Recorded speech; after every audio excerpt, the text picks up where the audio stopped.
คลิปนี้ฝากถึงเบาไทยเนาะที่อยากได้สาวลาวมาเป็นเมียเนาะพี่น้องเนาะอยากมาสั่งสาอยากอยู่มีครอบมีครัวกับคนลาวเนาะพี่น้องเนาะบ่ก้องอยากฝากเตือนเนาะเพราะว่ามีหลายคนเด้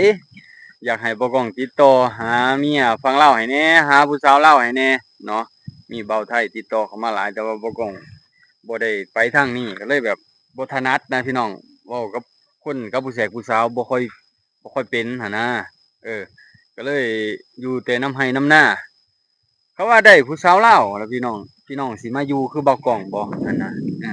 ส่วนมากคนที่เขาเจ้าได้ผู้สาวลาวส่วนมากลางเทื่อคนเขาคันว่าผัวบ่มาอยู่นำเมียคือเมียไปอยู่นำผัวหั้นนะพี่น้องถ้าว่าไปอยู่นำผัวคือไปอยู่ฝั่งไทยไปหาเฮ็ดเวียกเฮ็ดงานหรือมีอาชีพบ่หรือว่าเบาไทยเพิ่นมีอาชีพค้าขายบ่ถ้าไปอยู่จังซั้นเนาะพี่น้องเนาะถ้าว่ามาอยู่กับชาวลาวก็คือนี่แหละคือเบากล้องอยู่นำไร่นำนาอยู่นำไร่นำสวนเนาะพี่น้องเนาะเฮ็ดไร่เฮ็ดสวนแล้วพี่น้องเฮ็ดเป็นบ่แหละพี่น้องนี่บางคนเพิ่นก็อยากลองมาใช้ชีวิตเบิ่งหั้นนะฝากเตือนกันเด้พี่น้องเอ้ยมีหลายคนเด้ผู้เฒ่า ติดต่อหาบ่กล้องหลายแรงเด้หาเมียให้แหน่เพิ่นว่าเอาผู้สาวน้อยเด้อเพิ่นว่าบางทีก็50-60ปีอยากได้อันผู้สาวแบบ19-20ปีหั้นนะพี่น้องที่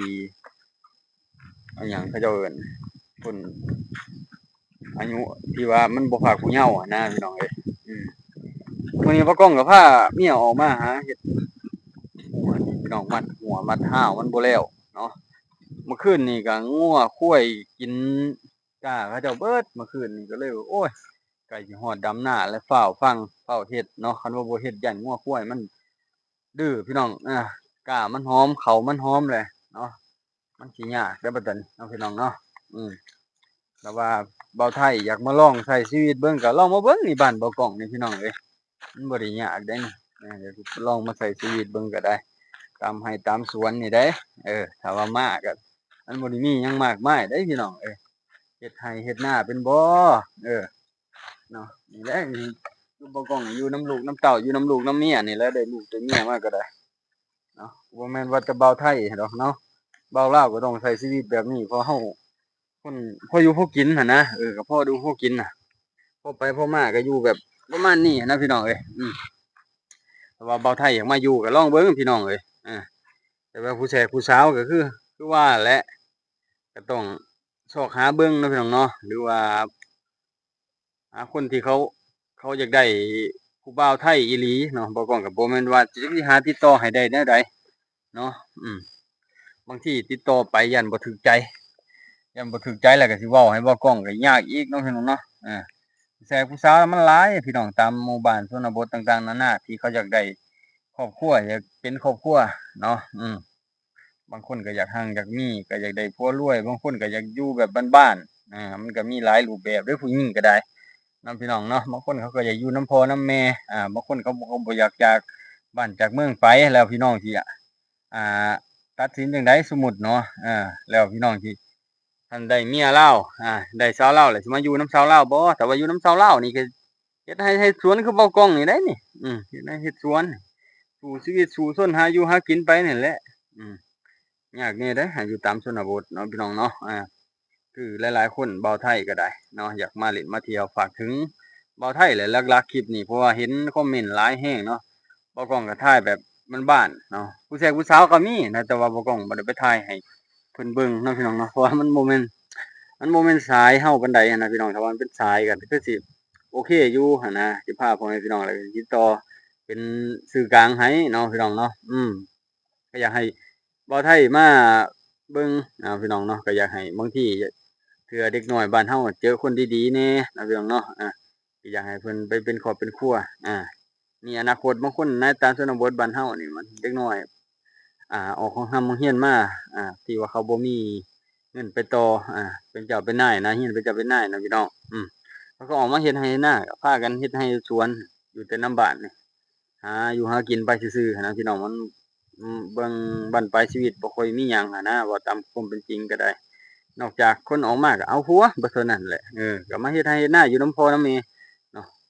ถ้าว่ามีโอกาสถ้าว่าได้บ่าวไทยหรือจั่งใดหั้นนะพี่น้องเขาก็ยังสิมีโอกาสได้ไปหาเฮ็ดเวียกเฮ็ดงานยังสิมีอนาคตจั่งเที่ยอันผัวพาเฮ็ดพาหามีอาชีพแล้วตอนนี้ผัวสมมุติผัวเป็นคนไทยเมียก็ไปหาหอยตามทะเบียนบ้านนั่นแหละเนาะพี่น้องเนาะไปอยู่อาศัยนำเนาะพี่น้องเนาะเฮ็ดตามถูกต้องตามกฎหมายจดทะเบียนหรือว่าจั่งใดเนาะพี่น้องเนาะเฮ็ดจั่งใดก็ได้เนาะให้มันถูกกฎหมายให้อยู่นำผัวนำเมียได้ให้มันอยู่นำกันได้นะพี่น้องเวลาได้ลูกได้เต้ามาแล้วมันบ่ต้องจังบ่ได้ซ้อเนาะเพราะว่าบ่ก้องก็เห็นหลายคู่อยู่ไทยลาวเนาะพี่น้องเนาะหลายๆคนก็บ่ได้อยากเป็นพี่น้องกับไทยได้พี่น้องเอ้ยลาวก็บ่ไทยก็บ่อยากเป็นพี่น้องกับลาวจังเทื่อบางคนก็อยากเป็นผัวเมียกันนะอันจั่งซั้นให้พี่น้องเอ้ยเพราะว่าหลายๆคนมันเป็นจังซั่นได้ซุมื้อนี้นะคือซุมื้อนี้เป็นกระแสนี่พี่น้องเอ้ยบ่ก้องก็อยากฝากเตือนพ่อแม่พี่น้องฝั่งไทยเนาะสมมุติอยากมาเล่นอยากมาเล่นมาเที่ยวก็ลองมาเบิ่งได้พี่น้องเอ้ยอยากลองมาใช้ชีวิตเบิ่งตามทุ่งไร่ทุ่งนาอยากใช้ชีวิตแบบบ้านๆเบื่อในเมืองแล้วก็อยากลองมาเบิ่งบ่แม่นว่ามาตุ้มมาตัวเซาเด็กน้อยตามชนบทเด้เนาะพี่น้องเนาะเขาก็ฮักจริงได้บางคนเขาก็ฮักจริงเนาะพี่น้องเนาะเพราะแต่ว่าขอให้เว้าไทยจริงใจกับเด็กน้อยเท่านั้นแหละคือว่าแหละเด็กน้อยตามชนบทเขาก็เดียงสาน่ะพี่น้องเขาบ่ได้ฮู้หยังเทื่อบางคนนะเขาก็เฮ็ดแค่อยากอยู่อยากกินซื่อหาพอได้อยู่ได้กินถ้าว่ามีโอกาสดีๆถ้าว่ามีผู้หลักผู้ใหญ่เข้ามาส่งเสริมหรือว่าจั่งใดเนาะพี่น้องเนาะมันก็สิต่อยอดชีวิตเด็กน้อยแล้วก็ครอบครัวเด็กน้อยนั้นได้เนาะพี่น้องเนาะเอานี่แหละคือบ่ากล้องว่านี่แหละพี่น้องเอ้ยมื้อนี้ก็มัดหัวบ่แล้วก็สิค่อยมัดกับเมียไปเพราะมันแดดน่ะพี่น้องเอ้ยเดือน6เดือน7แล้วก็ยังแดดยังเอาอยู่เนาะก็เลยแบบก็เลยว่ามันสิเป็นจั่งใดหั้นนะพี่น้องเอ้ยบ่ฮู้ว่าสิได้กินได้อยากบ่ปีนี้เนาะพี่น้องเนาะนี่แหละพี่น้องเอ้ยอยู่ฝั่งลาวมันแล้งเดี๋ยวนี้มันแล้งแรงปีนี้บางบ่อนน่ะโอ๊ยพากันไปดำไร่ดำนาเบิดเลยนำบ้านบ่กล้องนี่ยังบ่ทันได้เฮ็ดหยังอยู่เดี๋ยวนี้นะบางคนก็เอาลังเอาก้านี่ก้านี่ก็สิได้หว่านไม้แล้วพี่น้องมันห่างโพดนี่มันห่างโพดแล้วมันย้านมันบ่พอย้านมันบ่พอหน้าอากาศก็ได้พี่น้องเอ้ยนี่ลูกสาวก็มานั่งท่าโทรศัพท์มาเบิ่งการ์ตูนท่าลูกสาวก็ได้อยู่เถียงนี่แหละท่าพี่น้องเอ้ยสบายดีแหน่เร็วสบายดีเด้อสบายดีสบายดีมันม่วนซื่อๆสบายดีสบายดีสวัสดีจ้าสวัสดีจ้าสบายดีบ่พี่น้องเอ้ยลูกสาวก็ได้มาอยู่นำพ่อนำแม่มาอยู่ไร่อยู่นามื้อนี้ก็ได้เพิ่นก็บ่ได้เข้าโรงเรียนแล้วปิดเทอมเนาะพี่น้องเนาะปิดโรงเรียนพู้นแหละเดือน9พู้นแหละจั่งสิได้เข้าใหม่เนาะพี่น้องเนาะเดือน9พอดีดำไร่ดำนาแล้วพี่น้องเอ้ยดำไร่ดำนาแล้วพอดีเฮาแล้วเวียกเนาะแล้วเวียกตามทุ่งไร่ทุ่งนาก็มีแต่ท่าเกี่ยวข้าวพู้นแหละบัดตอนนี้จังสิได้อัน ยาวต่อนำพี่น้องเนาะเวียกงานก็ได้ช่วงนี้ก็คือออกจากไร่จากสวนก็มาลงไร่ลงนาเลยมาบ่กล้องก็ได้นี่แหละชีวิตของอันคนที่อยากมาได้เมียลาวเนาะอยากได้สาวลาวเอานี่พี่น้องเห็นบ่เนี่ยบ่กล้องก็โอ้มาอยู่นำกันหลายปีแล้วพี่น้องอยู่กันหลายปีแล้วเนาะมัดไปนะพี่น้องเอ้ยมัดหัวพี่น้องมาหามัดหัวมาหามัดหัวมัดเฮาให้มันแล้วมันทั่วเอ้าอีหล่ะคือว่าโทรศัพท์ไปเล่นซะให้พ่อกินอยู่บ่นี่กินได้บ่นี่มันขี้แขวเต็มอยู่บ่นี่มันขี้แขวบ่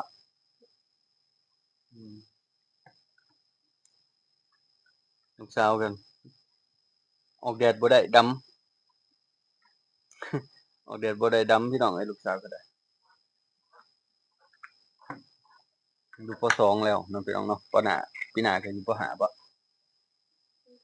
ให้ว่าป.5เลย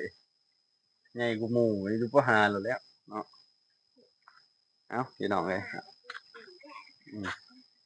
ประมาณนี้เนาะพี่น้องเนาะขอบใจหลายๆที่ให้การติดตามรับชมบ่าวหลองเนาะพี่น้องเนาะเดี๋ยวพากันมัดหัวมัดเฮากับพี่น้อง